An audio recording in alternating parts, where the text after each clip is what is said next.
Hello everyone and welcome to the show. This is Andy Shed Live, Series 16, episode number 18 for Sunday the 1st of December 2024.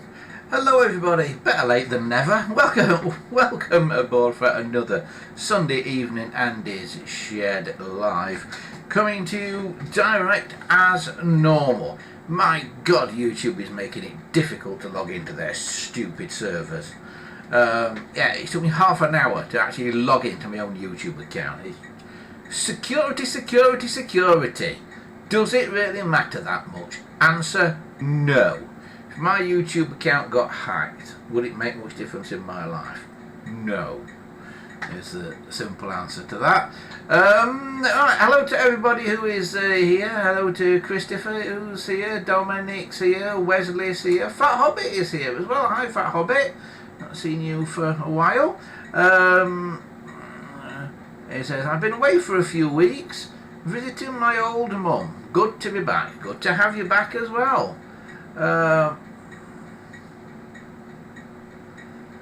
Wesley says, the clock is lovely this evening. Yes, the clock has changed. You may have noticed that the clock is now different. It's gone all Christmassy, the clock, as you can see. This is an old tradition that I think the BBC started years ago, where, you know, when they used to have the spinning globe thing, and they used to change it at Christmas. So one year when I was a kid, I remember, they changed it into a spinning Christmas pudding, which I think was the best one that they ever did. So our clock goes funny at different times of year. It goes like that for Christmas. And it does other things in the autumn as well, the clock, that you may not have realised. At sort of Halloween time, if I can make it do it,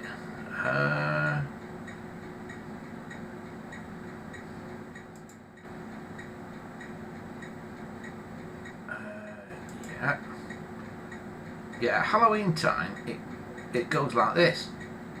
No, it doesn't, not quite like that. It goes like that at Halloween time, and stuff. And you saw the fireworky one.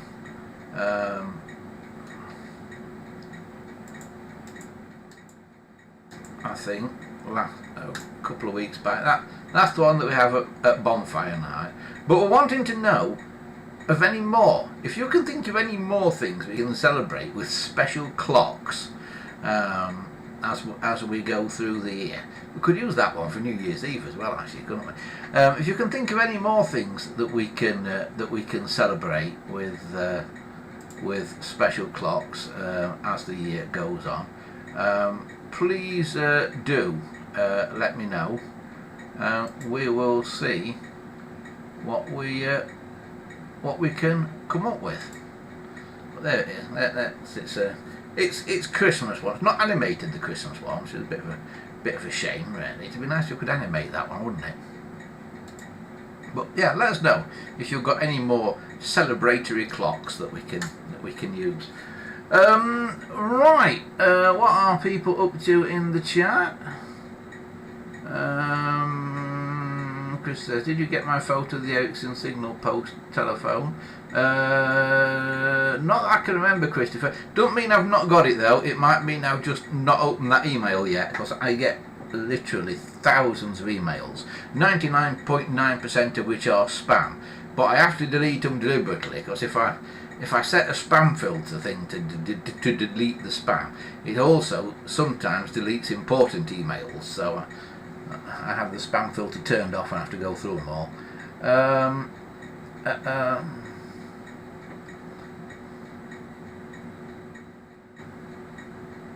Neville says, hi Andy and all. Over the moon that Belinda and Sophie Ellis-Bextor are touring this stroke next year. Is Sophie touring as well? I didn't know Sophie was. I know Belinda is touring next year. I think it's September next year. Because I was going to go to one of the shows until I found out what the ticket prices were. And the ticket prices are 4 times what they were last time I bought a ticket to a Belinda show just before the pandemic. 4 times what the prices were. And that is just taking the mick. Over £100 a ticket, and to me, for a 2 or 3 hour show, particularly when you've got to get there to the other end of the country and stuff as well, that really is just taking the mick. So yeah, ridiculous, the ticket prices.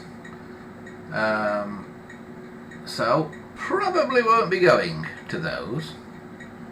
I might pop up somewhere and see Belinda and just say hi to her, but I won't be actually going to the shows. Just reading what everybody else is saying. Oh, Keith is here. Hi, Keith. Thank you. Oh, the chat's suddenly gone crazy. And I'm reading it on my phone as well, so I need like supervision to read the little text on my phone.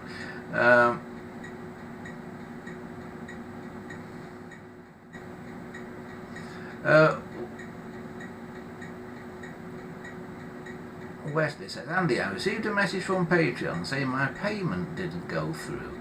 That makes sense, as I removed a load of recurring payments on PayPal. I thought you'd said the last payments had processed. The last payment should have processed. So let me double check on that, that I have switched Patreon off properly, because I've never done it before. So yeah, let me double check that I have switched it off properly, and I will get back to you and I'll let you know next week that it is definitely off. But just in case it's not, any of you people who are patrons, switch it off. You know, cut the Patreon thing off, because Patreon are acting like idiots at the moment, much like YouTube, and they are very greedy these days in the amount that they take as well. So we're dumping Patreon and we will find something else. Neville Oakley says of Belinda, she's worth it. Well, she probably is, Neville, but if she thought anything of her, she wouldn't be charging her that much money to go and see her, would she? And if she wants to get in touch with me, she knows where I am. Wesley says, is she not playing Chesterfield? You know, I don't actually know where she's playing. I was looking at tickets for the Eventim Apollo in London, which actually is the Hammersmith Apollo with the silly sponsor name on it. You know, where the BBC met live from the Apollo. I was looking at tickets for that. Purely and simply because some friends of mine from Poland were going to fly over and go to that show. But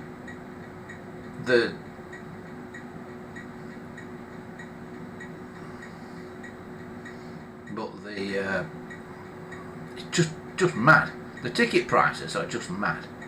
It's crackers. If you think £100 a seat, how many people does the Eventim Apollo in London seat? Let's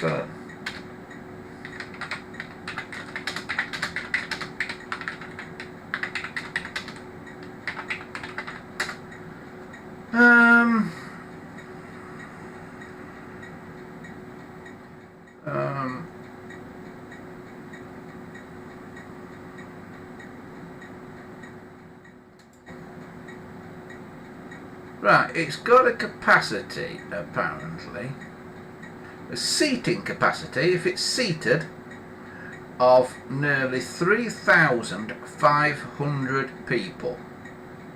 Yeah? 3,500 people. So, let's have a little look. So that's well, let's call it 3,000 people. It says nearly 3,000, nearly 3,500. So let's call that 3,000 people. Yeah.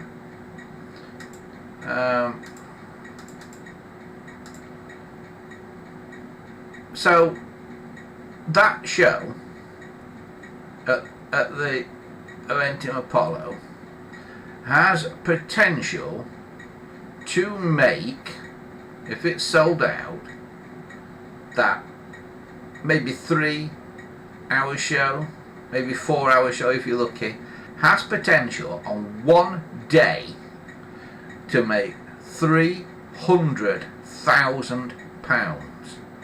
One show, £300,000. Need I say more?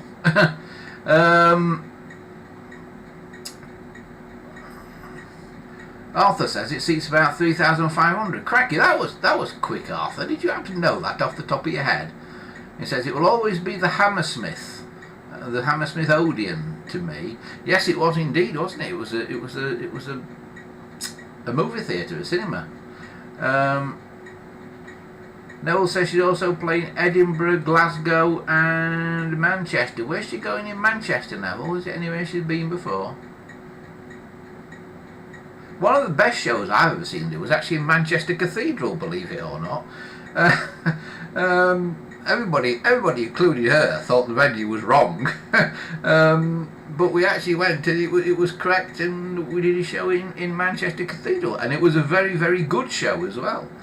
Yeah, much enjoyed by everybody who was there. Dominic says, I'm going to see Peter Kay this year. Alright.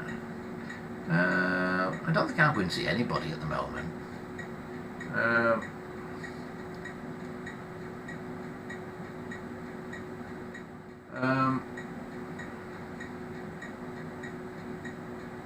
Neville says Sophie is playing at lots of venues: Liverpool, Manchester, Brighton, Birmingham, Bristol, Bournemouth, Plymouth, Cardiff. Well, that's what Belinda used to do, you see, Neville. She used to do like a fortnight, maybe. She'd come over, tour around for a fortnight, and she'd do, out of the 14 days, she might do 8 or 10 venues around the UK. But none of them were massively expensive, and some of them were not big venues either. My favourite one that she used to play, because It was my favourite for a number of reasons. It was my favourite because it was a standing venue, and I always think standing venues for a pop concert are better than seated ones. Also, the people who ran the venue were lovely. They were really, really nice people, the people who owned the venue and operated the venue. And it was quite small. And that was the Robin Club in Wolverhampton. If you've never been, look it up. I don't know if it's still there or not even, or if it's closed down. But the Robin Club in Wolverhampton was particularly brilliant. And I saw her there a couple of times. It's where Kelly Preston from Bucks Fizz almost broke my nose by opening a door into my face that I was standing behind. But yeah, quite amusing. Arthur says my local venue was Glasgow Apollo. It was also the same size, but it closed down in 1985. That's when I became familiar with the Edinburgh Playhouse. What's that place in Scotland that everybody fears to play? You know, all the musical performers and that used to fear going there. What's it? What was that? What was that place that everybody feared going to? Wesley says, you mean Shelley Preston? Yes, that's what I said, wasn't it, Wesley? Yeah, Shelley Preston from Bucks Fizz. She was a backup singer for Belinda for a while on a couple of tours, and she burst through, you know, these two-way swinging doors like they have in restaurants and that to go into the kitchens.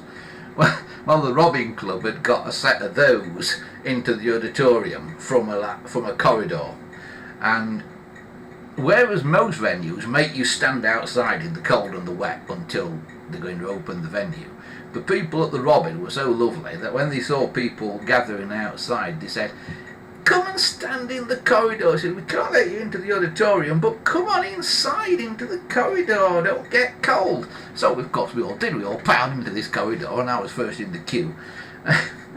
So I was behind this double door, squashed in a corner, and all the people piled in after me, and all of a sudden Kelly, not knowing there was anybody in the corridor, went woof through the double door and poof. She was very apologetic.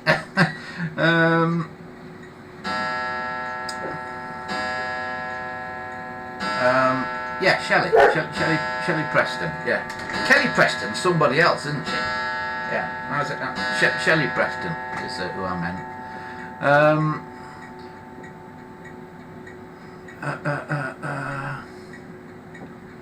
Dominic says he's going to the Tower Ballroom. Oh no, he says he's got Peter Kay's Blackpool show on VHS at the Tower Ballroom. Yeah, I imagine going to see a show at the Tower Ballroom in Blackpool is probably not very good, because I imagine there's a lot of seats, thinking about how the Tower Ballroom is laid out, where you don't get a very good view, because it's really designed for you to be looking down into the middle of the ballroom, not to be looking at the stage at the end.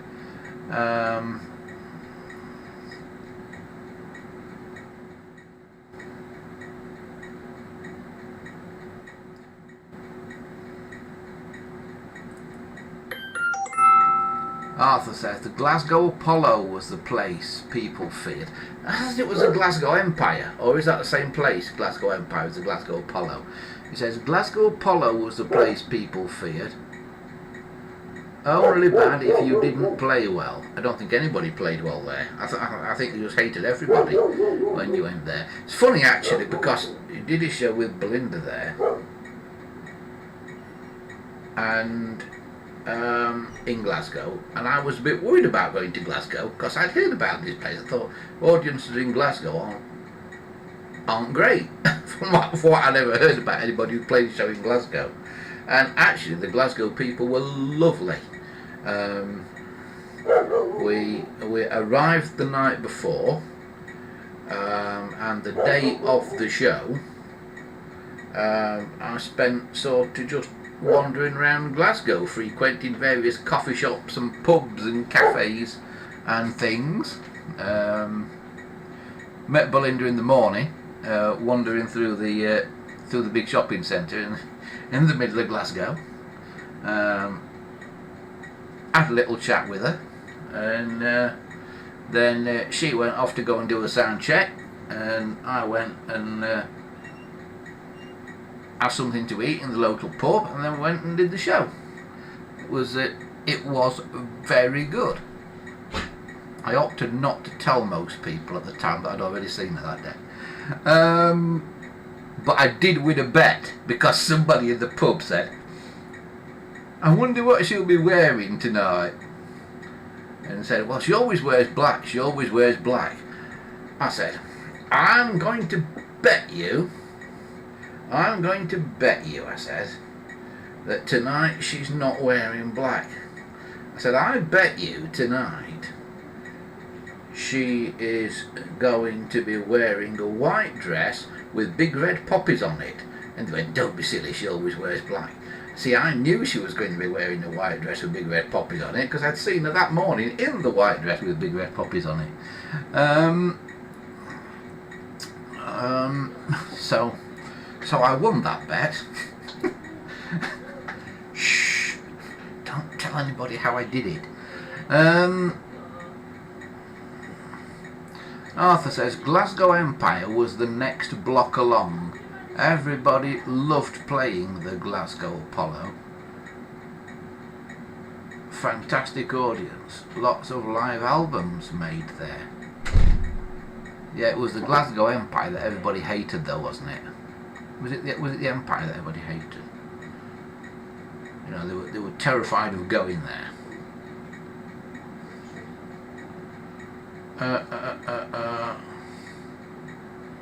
Changing the subject entirely, Wesley says, does NBN VoIP accept pulse dialing? No idea, Wesley. No idea at all. Maybe somebody else can tell us. Also says, Glasgow Apollo was called the Greens Playhouse. Changed its name in 1973. Yeah, why do they keep changing names of bases? You can't follow what the hell they are. The one that really annoys me is the O2. Because people say, I'm playing the O2. And the thing is, there's O2s everywhere. There's an O2 in Sheffield, there's an O2 in London. I think there's an O2 in Manchester. And people say, I'm playing the O2. And you go, well, you have to be more specific than that. Yeah, of course they go, oh, I'm playing the O2. And of course you immediately think it's the Millennium Dome. But often it's not. Yeah.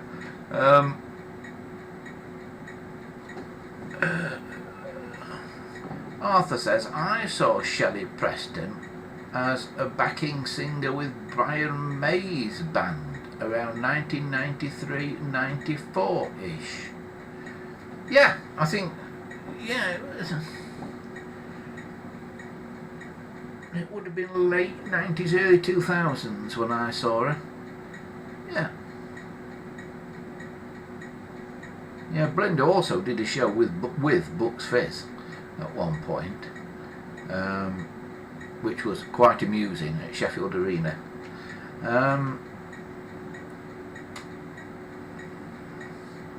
Arthur says, different owners or operators change the names of the venues. It's annoying.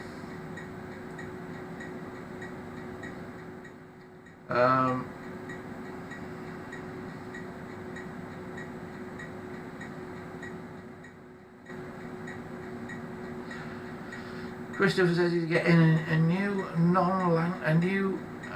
NBN landline soon, which will give him free calls to the UK and Australia.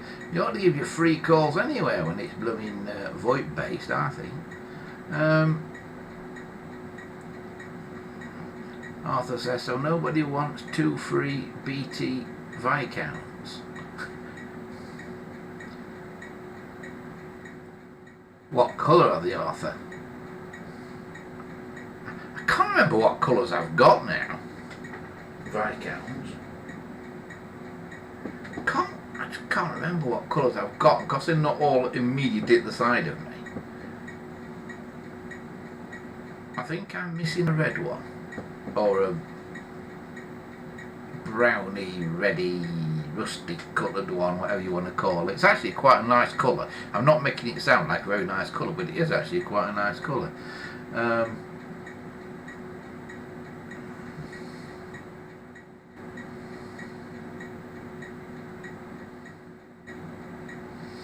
Dominic says, a change in name thing is like the London cable car. It has a new name every 5 minutes.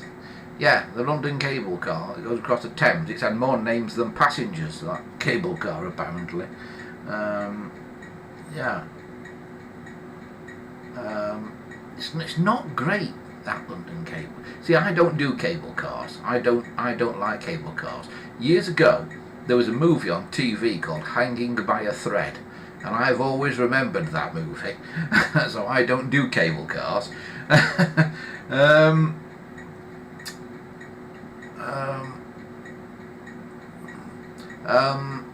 So yeah, I really don't do cable cars. Yeah, it's the one form of transport I won't travel on. Cable car. I do not like cable cars at all, because if that cable car breaks, or if that car comes off its track cable, if it's one that like runs on a track cable and is pulled by another cable, you're dead basically, aren't you? Yeah, cable cars and aeroplanes, and possibly helicopters, no to any of those things.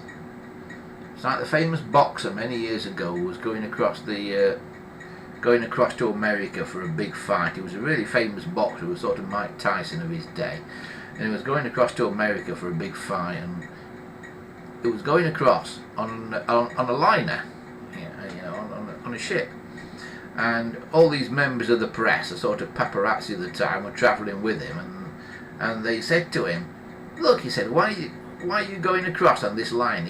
You're world famous. You've got plenty of money. Why are you travelling across on this liner to New York, which is going to take like a week to get there, when you could now fly across from that new airport in London in a matter of a few hours?" And this boxer guy, he said, "Well, it's like this," he said. "If this ship sinks, I can swim a few strokes," he said, "but if that plane crashes, I can't fly an inch."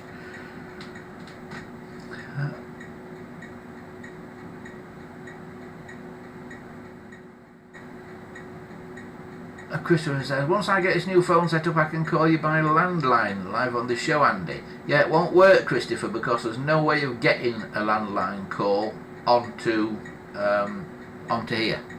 There's no way of doing it.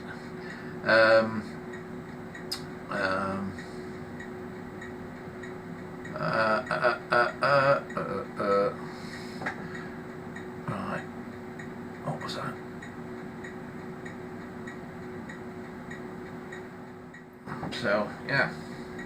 So yes, Belinda and Sophie are playing next. Quite like to go and see Sophie Ellis Bextor. There's actually similarities. There are actually similarities between Belinda Carlisle and Sophie Ellis Bextor. I've thought this before, that there are similarities between those two. Yeah. I feel old. I remember when Sophie Ellis Bextor was about 8 years old on Blue Peter. I feel really old. Yeah, those were the days. Yeah, Soph, now a radio presenter, quite a good one as well. But yeah, it would be quite good to see Sophie Ellis Bextor.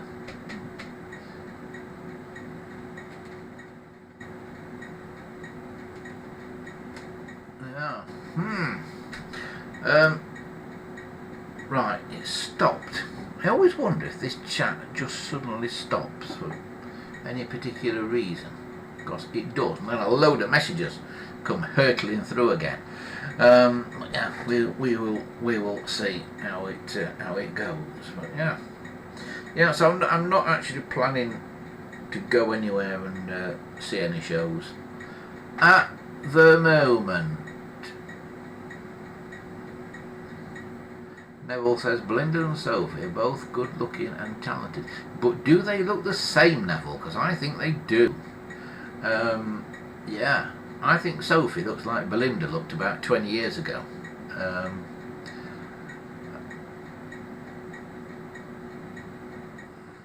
Arthur says I've also got some cassette tapes to let go of. Cassette tapes. What sort of cassette tapes are they, Arthur? We like cassettes. Yeah. Probably my favourite format of audio, a cassette. There is something about a cassette. You know, when you hold a cassette in your hand, there is something about it. It's very tactile. A compact cassette. Yeah, something about it. I much prefer it over vinyl, which you have to faff around with so much and keep clean and dust free and mess about with styluses and that. I much prefer cassettes over vinyl. People say, oh, the sound quality's not as good. Well, there would be ways around that. Either use wider tape or run the tape faster. Run the tape twice as fast. It'll be better sound quality because the bit rate will be higher on the tape, sort of thing. Dominic says, oh, any blank 90-minute tapes?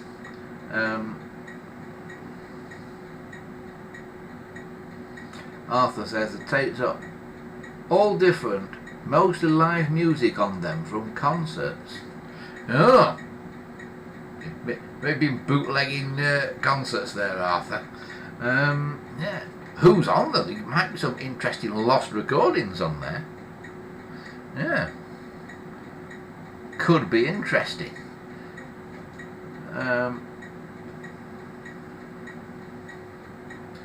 Yeah.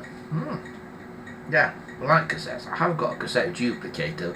One day when I get 5 minutes, which will probably be never because I never do get 5 minutes, yeah, one day it will be good to do a video on the cassette duplicator that I've got. I've had it about a year. I've not even switched it on yet because it's huge.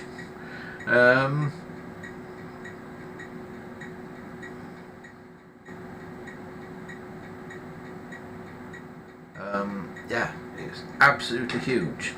Yeah. Yes, cassette duplication and that. Unfortunately, the cassette duplicator that I've got, I found out after I got it, only used mono. Because for the longest time, cassettes were only mono. Stereo was quite a late thing on compact cassettes. And also, when you think about how it works, a compact cassette playing stereo probably isn't as good quality as a compact cassette playing mono.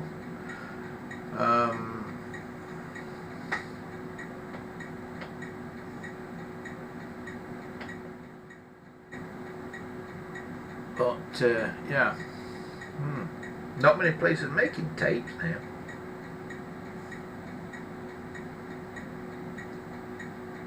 But yeah, we like tape as a format.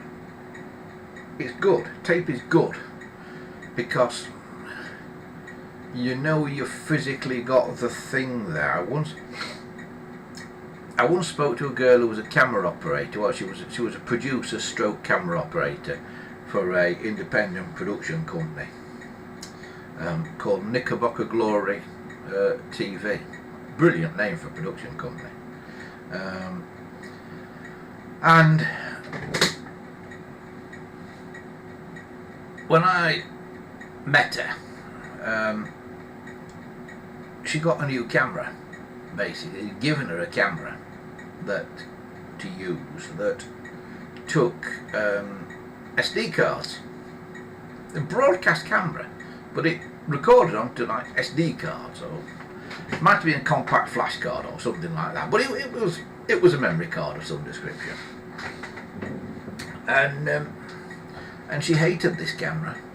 She said it's the bane of my life. She said, because when I go out and do a day's filming somewhere, I'm often on my own. Sometimes I've got one person with me.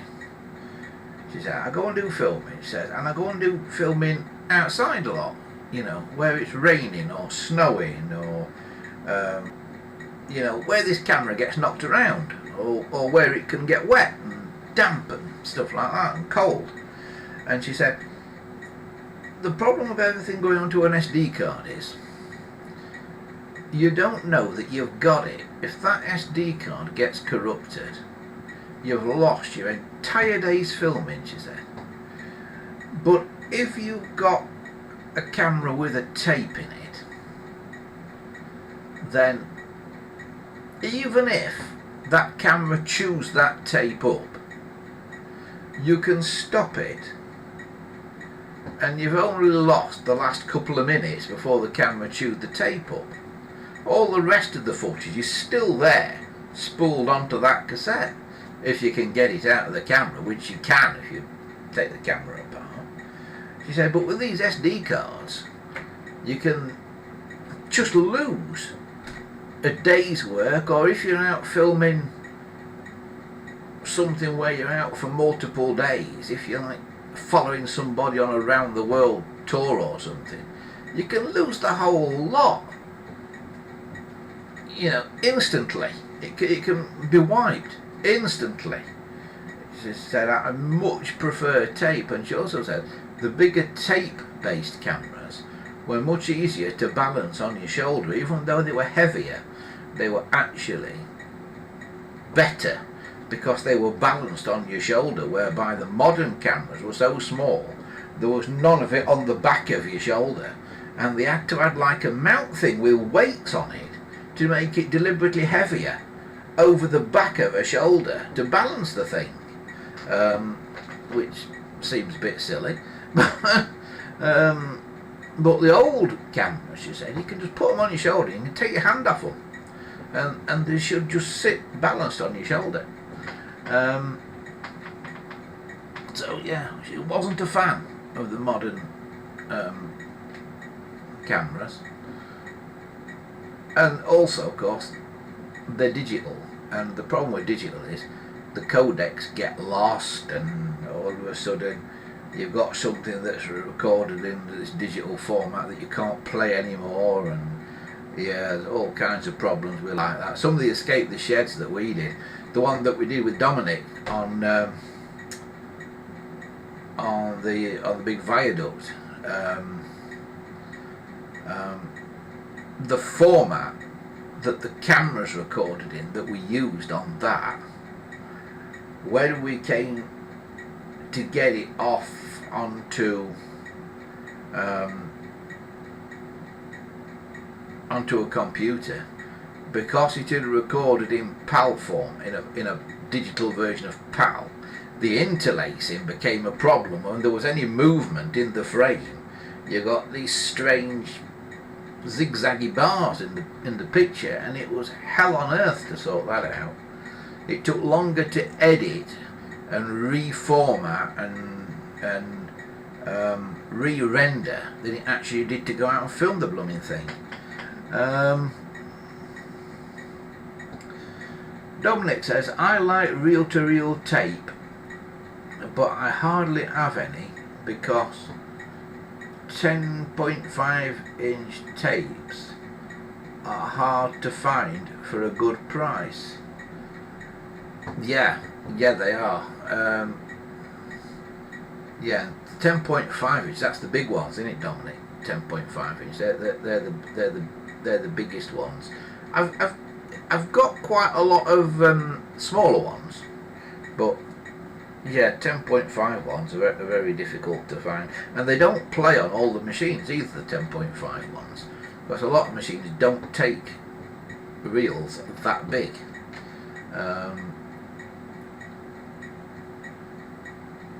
But yeah,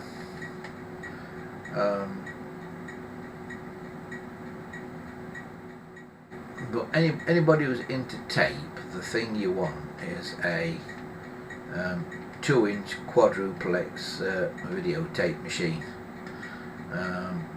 which is a kind of product of the 1950s from Ampex in America, and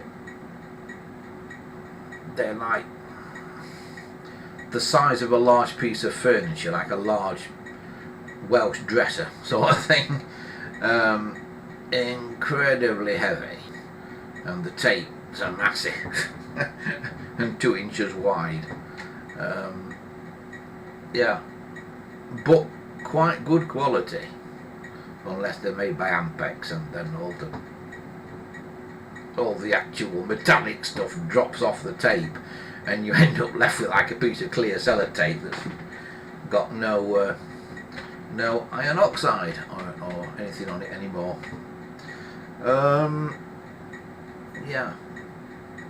Yeah, but tape is the way. We love using tape, and there's just something about it.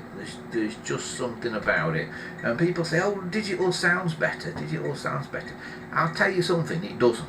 When I go into the radio studio, I can put through that mixer reel-to-reel 1/4 inch tape. I can put through CDs. I can put through digital files, WAV files and MP3 files. I can put through compact cassettes, all through that same mixer with the same output, the same settings, same speakers and everything. And you can't tell the difference. You can't tell what it's recorded on. If it's a half decent recording, you cannot tell what format it is recorded on. All these people that say, "Oh yes, I can tell it. I can tell if it's digital. It sounds crisper if it's digital." It doesn't. It really doesn't. It may sound crisper if it's going through better speakers, but you use all those different formats through one mixer, through one set of speakers, and you can't tell the difference. At least I can't. What's everybody saying? Christopher says, to make my phone dial out on my new landline, PABX to pulse to DTMF dial in my NBN VoIP line. What? I have a PABX to pulse to DTMF. Yeah. Well, that's the way to do it. Basically, have a PABX that changes everything to DTMF. Then it doesn't matter what your service provider accepts, whether it accepts pulse or tone or whatever, if you convert everything to tone at your end. So that's the way to do it, Christopher, to sort of future-proof yourself. So you're doing exactly the right thing there, I think. But yeah.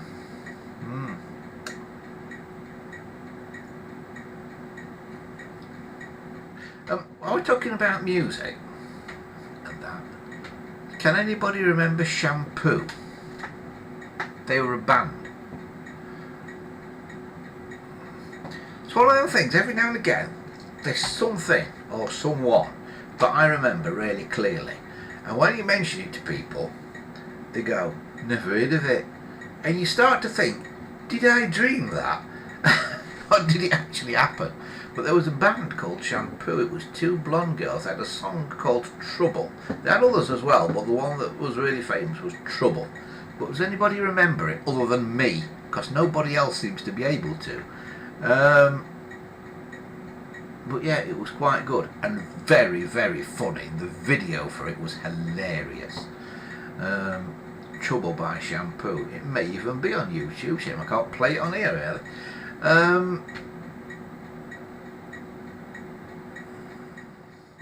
Arthur says Belinda is much better looking than Sophie Ellis Bextor. Oh my god. Fight. I can't really say because I've never met Sophie Ellis Bextor. I mean, I have met Belinda on multiple occasions, and seeing it up close, you know, I had a number of face-to-face conversations with her over the years and that. Yeah, and often being close enough to her at shows that I could have tied her shoelaces together had she been wearing any shoes. But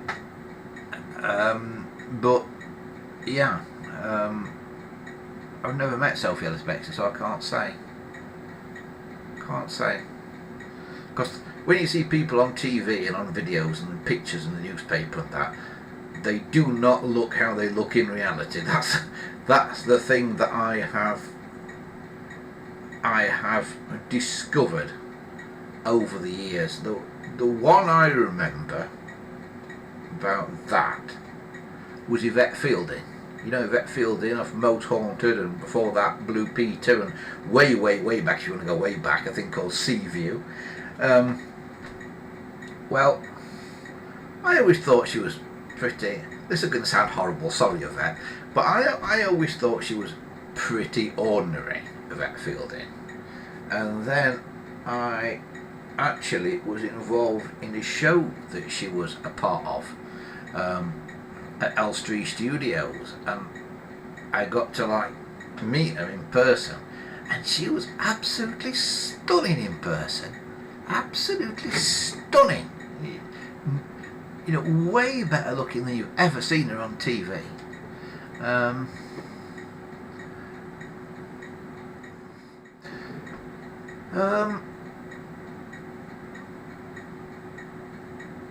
It stopped again.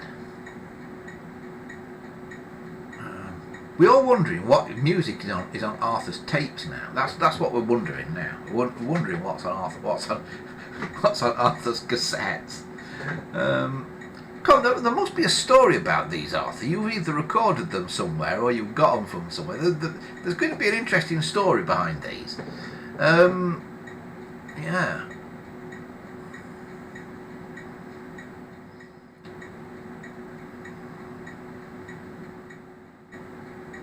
Yeah. Neville says, Belinda and Sophie are both good looking and talented. Yeah, I'll go along with that. I quite like Sophie Ellis-Bextor, always have. I used to drive the people at Hereward FM absolutely bonkers on a Friday night. I worked in Norfolk for a while, and there was a radio station that was based somewhere near Peterborough called Hereward FM, but they had a massive catchment. They had a really powerful transmitter, and when I was coming back up from Norfolk, I would go through Hereward's catchment area, and I used to listen to this show. It was generally a Friday sort of tea time, and they had this kind of request show on, and I used to ring them up all the time and say, can you play Murder on the Dance Floor by Sophie Ellis-Bextor? I think her fame is probably partly due to me, because she got at least one airplay every Friday on Hereward FM for quite a long time.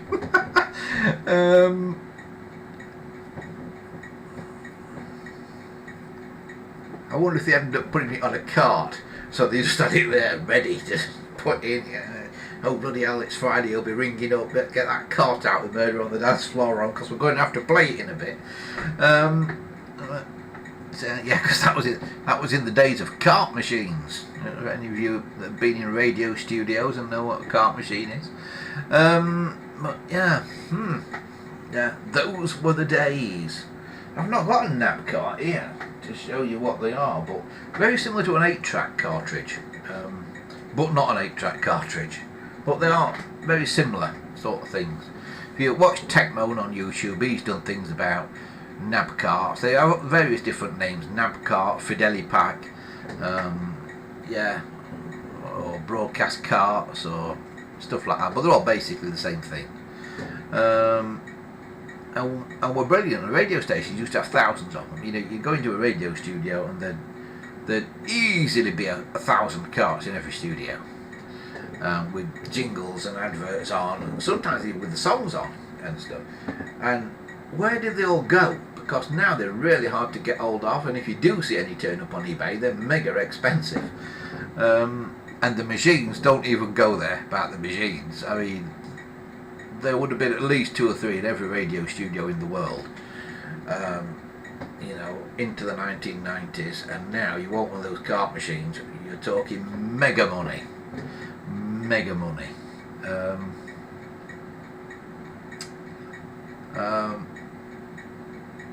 Which must prove that they're worth having, basically.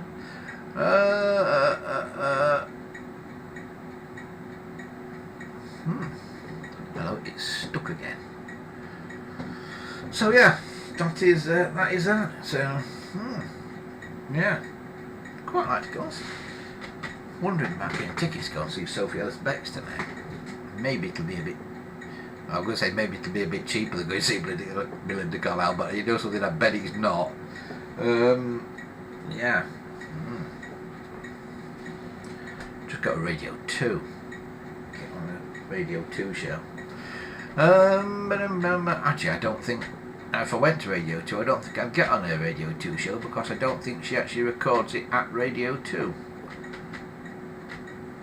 I don't know where she records it. She may record it from home. I'm not sure.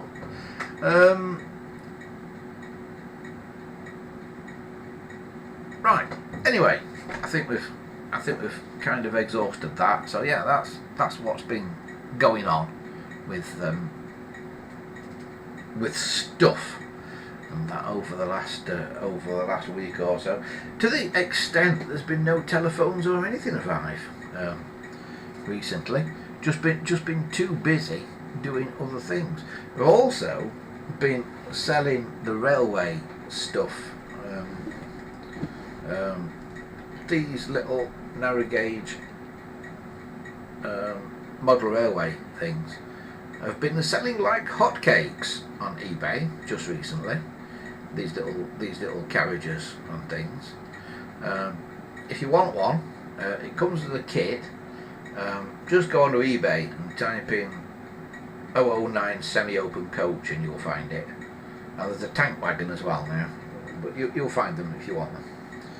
Go on eBay and have a look on there. This is how they come off the printer. Be ready for a colour shock.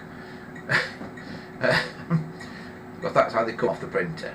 Why is it purple, you ask yourself?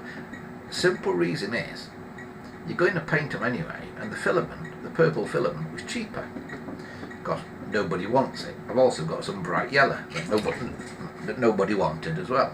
Just fell apart in the end. Because of course it's not glued together as it's a kit. Yeah. So we've got that one, and coming soon, I've not released it yet, but coming soon we've got a little open wagon as well, that we are going to be putting on the market. That's not released yet, the open wagon. And I've also now got a big bogie coach, which I'm working on at the moment. I'm still in the design phase of this. Again, it's a kit, and I just dry assembled it. It's all dropping apart on me. But yeah, this modern-ish bogie coach is a thing that we're going to be putting out there for sale soon as well. So if you're into narrow gauge railway modelling, keep an eye out, because there's going to be stuff out there, hopefully in time for Christmas.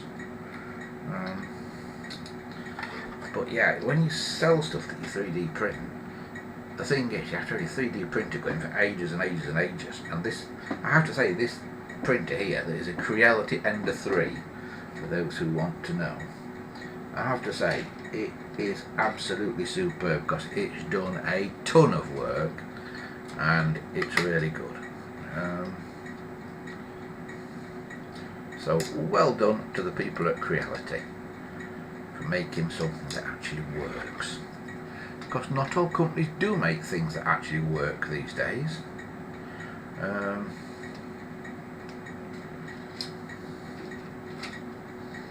Right, put that away in there, make myself a bit of room on the desk. So yeah, as far as the telephones go, nothing has arrived or anything over the last few weeks. Mainly because I've just got a backlog of stuff. I really have got to find somewhere to put things. Now it's getting very, very, very busy, and I've just got to find somewhere for stuff to go. You know, because there's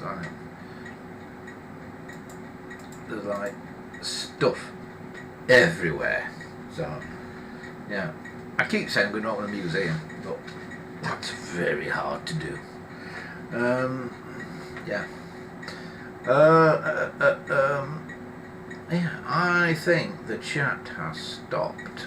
I think it's stuck because it's not going up now. Maybe I need to refresh it. Let's have a little look. Oh, I'm still on there. I'm just looking at the stream on my phone, looking at the output of the stream. See if it's any good or not. It looks okay actually. Quite. Oh. Yeah, not too much delay on it. That's rather good actually. Makes a nice change. Right. Yeah. So yeah, the telephones. Not much has happened recently with the telephones. But there will be stuff happening. So at some point I've got to go and see Andrew in Wales again. So that'll be an interesting day out, because I do need to go and do that again. Go and see what he's been up to down there. But here, yeah, we've got there's nothing new has arrived really. We've got one or two things at the moment that I'm still working on, but I've been working on them for ages. And that's the thing, I just don't get the time. I just do not get the time at the moment. So yeah. However, I do generally get some time off over Christmas, so hopefully I might get caught up with some things there. One or two people have asked if there is going to be a Christmas Eve show this year. Jury's out on that one. Might not. I don't know if there will be on Christmas Eve or not, but there will be something at some point over the Christmas holidays. There will be a live outdoor specialty thing from somewhere. It's become a bit of a tradition to do it on Christmas Eve, and I will be a bit disappointed if we can't do it on Christmas Eve this year. It's also been very hit and miss over the years, technically, as to how well it's worked. You can kind of see how the internet has evolved over the past 3 or 4 years with how good the Christmas Eve live streams have been.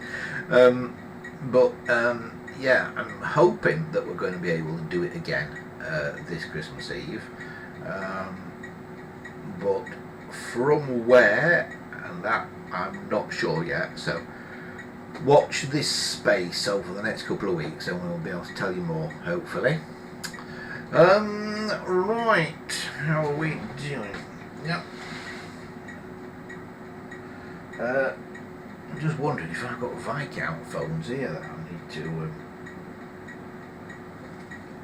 do stuff with. Yeah. Can't remember what colours I've got. Can't remember what colours of Viscounts I've got now. Most were sort of creamy beigey colour, but there were other colours. There was a sort of reddy browny sort of one, and there was a bright green. I think I got a bright green one. I'm sure I got a bright green one, but I really can't remember. This is where things need to be out on display, displayed properly on that, which they're not at the moment, but they do need to be. We do need to do something about that. Yeah. But we have got all sorts down here. Also, what else have we got down here?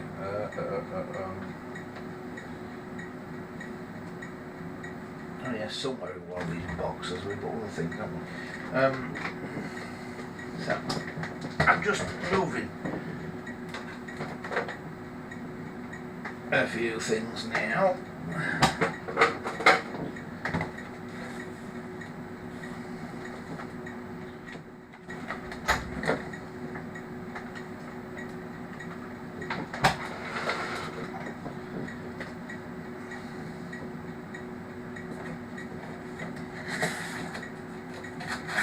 Does anybody, by the way, out there want any West Clock spares for West Clock alarm clocks of the wind up stuff? See, the pile of stuff has now fallen over. Yeah, West Clock alarm clocks like this. Does anybody want any spares for some of those? Because I've got quite a few.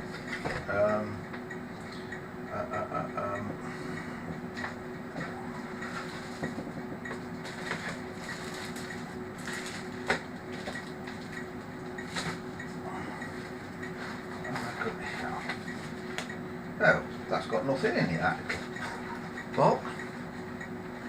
Oh. Right, that can be done then. That's an empty box. We have got a number of telephones waiting for work at the moment, including a few red ones. A chap who I've known for years and years and years got in touch with me out of the blue a few weeks ago and said, I've got a box of telephones that have been in my shed outside, do you want them? So I went and collected them from him, and there were 2 or 3 red ones in it, like that. So that was a good find, wasn't it? 'Cause red ones are hard to find. You know, you don't often get red ones. But yeah, we've got all sorts of things, a little bit more modern. These are all things that have arrived over the last couple of months or so, and have just kind of stayed here because we've never really found anywhere else to put them. More West Clock bits.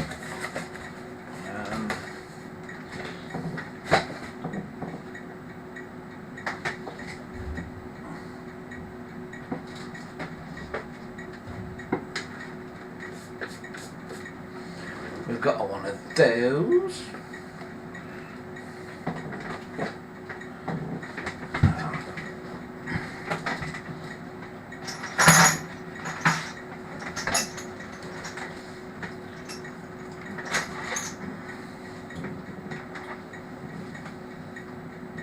And one of the best things that's come in recently, again, this is what this chappie found in his shed. One of the phones he found in his shed was this. And this is what made me go and collect them. Oh, really? Because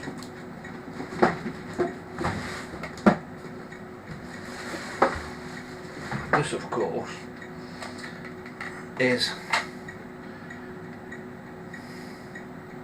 a 12-button trim phone, an original one, and it works. Very discoloured though. You'll see it's supposed to be a blue one from where the handset's been resting on it, but it's now green, and people call them green ones now, even though in actual fact they're blue.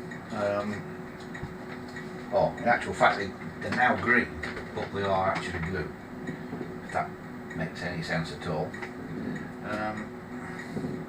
I've also got quite a few clock movements kicking around, because every now and again I mend a clock and I end up buying about 3 movements to mend one, to get all the parts that I need to mend the one. So there's another clock movement. Aha, I have found the green.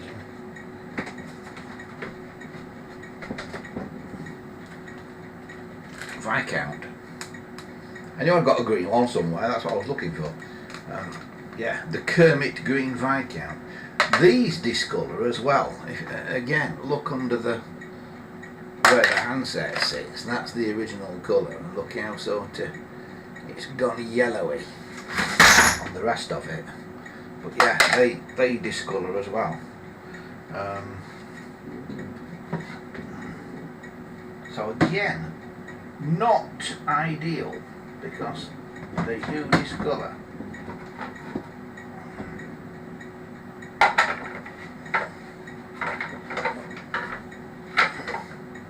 But yes, there's rather a lot of stuff just piled up down here. I'm trying to get this specific box. I've also got one of these in need of a handset. If anybody's got a handset for one of these, God, these are heavy because they're completely made of metal. But yeah, I've got 2 or 3 of these, but this one came along and needs a handset. It also needs the dial label bit in the middle, and I don't know what these are supposed to have in the middle of the dial there. Anybody who's got any ideas, get in touch. But yeah, they are phenomenally heavy.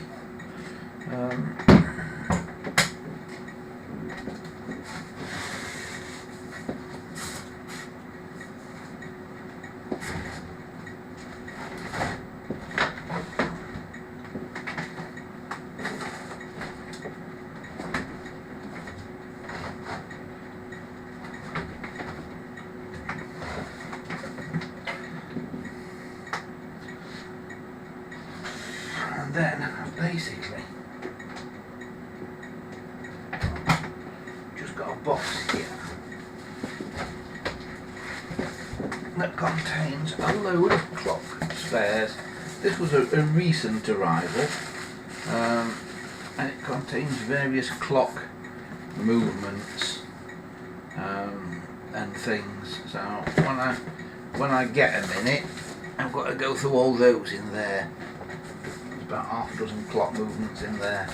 So you see, I've got quite a lot of stuff to shift at the moment. And it's all kind of tied up.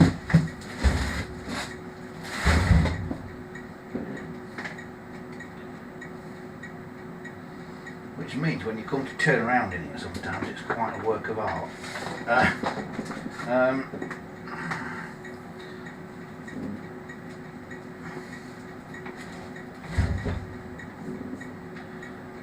Yeah, there's lots and lots and lots of stuff that has just been piled up and up and up.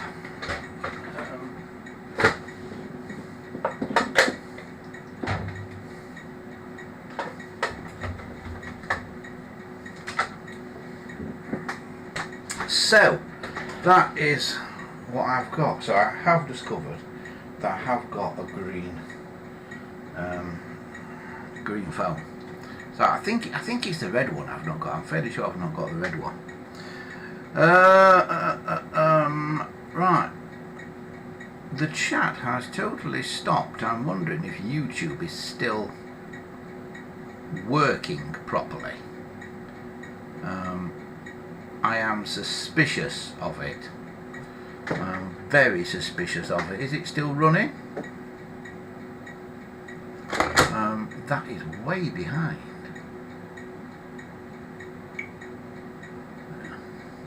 Yeah, I am very suspicious of that. Let me just do that, because I'm looking at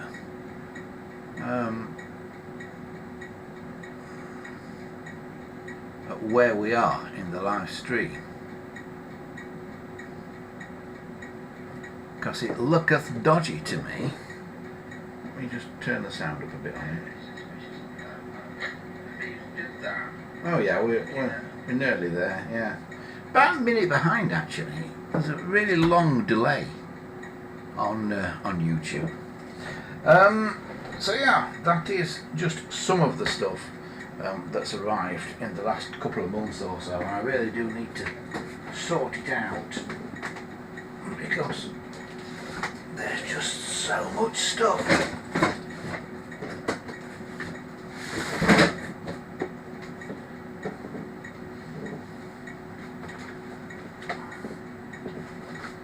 Tons of it, in fact. Absolutely bloody tons of it.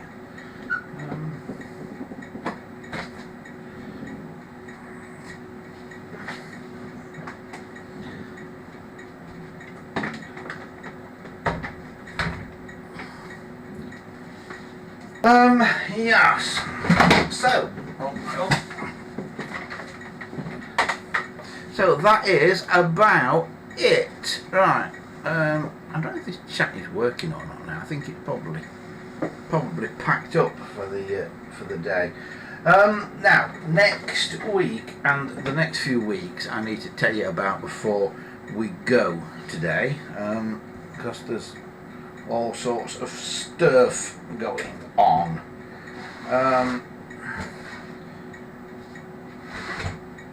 Next week, we will be on next Sunday, but oh, hang on, what week is it next week? Yes,